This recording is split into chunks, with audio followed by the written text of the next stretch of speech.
Haleluya. Haleluya. Yang dilengkapi dengan kuasa Tuhan sehingga bayang-bayangnya menyembuhkan orang, saudaraku. Saudara, hal yang sama juga bisa bekerja bagi kita semua, bisa terjadi bagi kita semua. Amin, saudara. Yaitu kita bisa dilengkapi Tuhan dengan kuasa dari Maha Tinggi, dengan kuasa Roh Kudus, sehingga kita bisa mengerjakan pekerjaan Tuhan bukan dengan cara manusia, bukan dengan kekuatan manusia, hikmat manusia, tetapi dengan kuasa Roh Kudus yang memang sudah disediakan Tuhan bagi kita. Amin, saudara. Tuhan sudah menyediakan kuasanya itu bagi kita, saudara. Kita membaca Kisah Rasul pasal 2 ayat 14 sampai 18. Kisah Rasul pasal 2 ayat 14 sampai 18. Saya baca satu ayat, saudara baca ayat berikutnya. Mari saya mulai. Maka bangkitlah Petrus berdiri dengan ke-11 rasul itu, dan dengan suara nyaring ia berkata kepada mereka, "Hai kamu orang Galilea, dan kamu semua yang tinggal di Yerusalem, ketahuilah dan camkanlah perkataanku ini.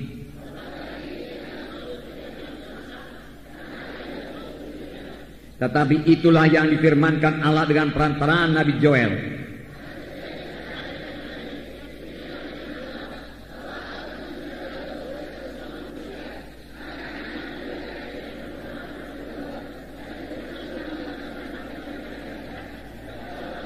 Juga ke atas hamba-hambaku laki-laki dan perempuan akan kucurahkan rohku pada hari-hari itu, dan mereka akan bernubuat."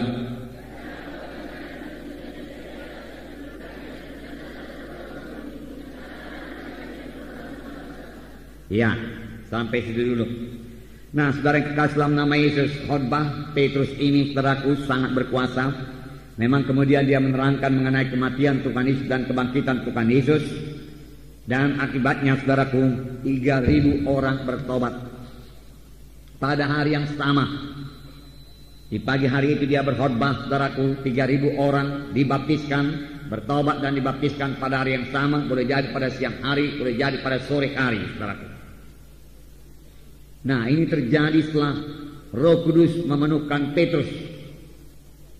Perubahan yang luar biasa terjadi pada Petrus, sehingga Petrus pada waktu itu juga mengerti bahwasanya apa yang terjadi pada waktu itu, yaitu pencurahan Roh Kudus. Pada waktu 120 orang berkumpul di bilik atas, lalu satu deru angin keras memenuhi ruangan itu, memenuhi seluruh Yerusalem juga. Lalu hinggaplah lidah-lidah api di atas tiap-tiap orang, dan mereka semua penuh dengan Roh Kudus. Dan mereka mulai berkata-kata dalam bahasa-bahasa yang lain, seperti yang diilhamkan Roh kepada mereka untuk mengatakannya. Lalu semua orang terheran-heran. Minggu yang lalu sudah kita baca, karena mereka mendengar orang-orang ini berbicara dalam bahasa-bahasa di mana mereka telah dilahirkan, padahal mereka sama sekali belum pernah belajar bahasa tersebut. Nyatalah ini pekerjaan Roh Kudus. Tetapi beberapa orang mengolok-olokkan dan berkata mereka ini mabuk anggur. Segera Petrus berdiri dan berkata, mereka ini bukan mabuk anggur, tetapi inilah yang dikatakan oleh Nabi Joel.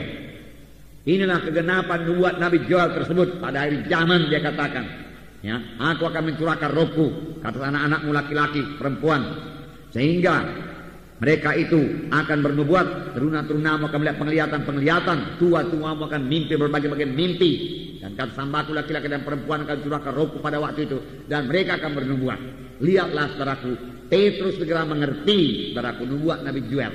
Dari dulu-dulu, saudaraku, dia tidak mengerti. Ini bukan mabuk anggur, dia katakan. Ini adalah pencurah Roh Kudus. Petrus berkata, nah, saudaraku, Roh Kudus itu luar biasa. Roh Kudus itu Allah sendiri, amin.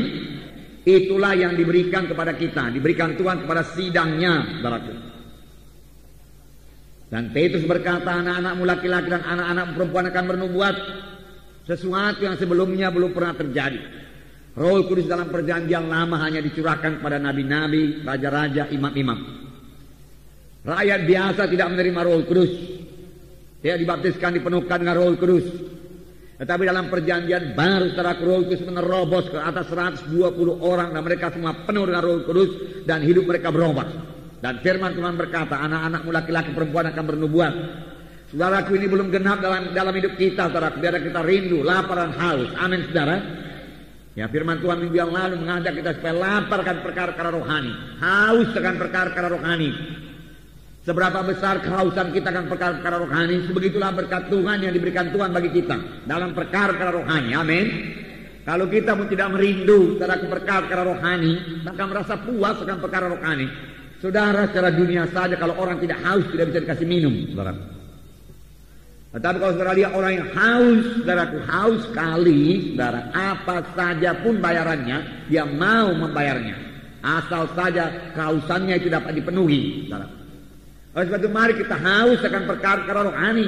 Saya katakan hari minggu yang lalu, haus akan urapan Tuhan, haus akan tanda ajaib, tanda mujizat, ya. Haus akan perubahan dalam hidup kita ini, ya. Kenalah kemiskinan kita akan perkara-perkara rohani, sehingga kita haus, baik kita dikenyangkan, baik kehausan kita itu dicukupi Tuhan. Firman Tuhan berkata, bahagialah orang yang lapar dan dahaga dan haus akan kebenaran, karena mereka itu akan dipuaskan. Nah, mimpi, berbagai-bagai mimpi, melihat penglihatan. Biar kita pertama-tama peka akan hal seperti ini. Itu pekerjaan Roh Kudus. Lebih daripada kemampuan manusia. Manusia biasa tidak bisa dapat seperti yang dikatakan mimpi, berbagai-bagai mimpi. Mimpi yang punya arti. Orang dunia ini semua bermimpi. Tetapi dia tidak tahu artinya apa, saudara. Tetapi sama seperti Yusuf, saudaraku, mimpi Firaun pun bisa ditafsirkan dan membawa keuntungan baginya, saudara. Itu semua pekerjaan Roh Kudus, dan Roh Kudus masih bekerja sampai sekarang. Amin. Roh Kudus masih memberitahu perkara-perkara yang akan datang sekarang ini, saudara. Ya.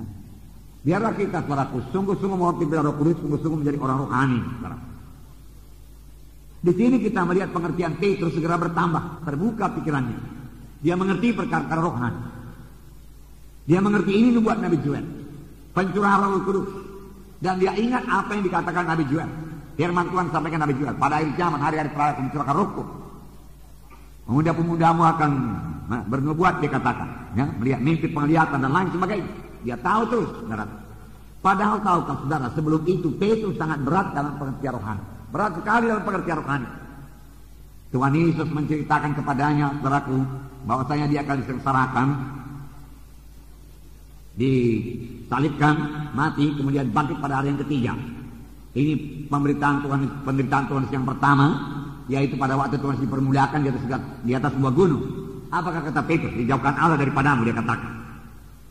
Ya. Tetapi Tuhan Yesus berpaling dan menengking Petrus. Ya. Nyahlah ke belakangku, hai iblis, karena engkau bukan memikirkan perkara Allah.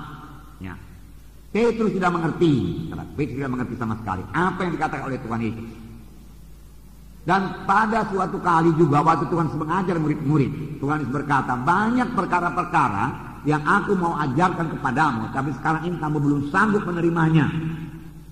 Belum bisa, tidak bisa diterima dengan akal pikiran manusia. Perlu Roh Kudus untuk itu. Amin, saudara. Perlu Roh Kudus, itulah dia pekerjaan Roh Kudus, saudaraku.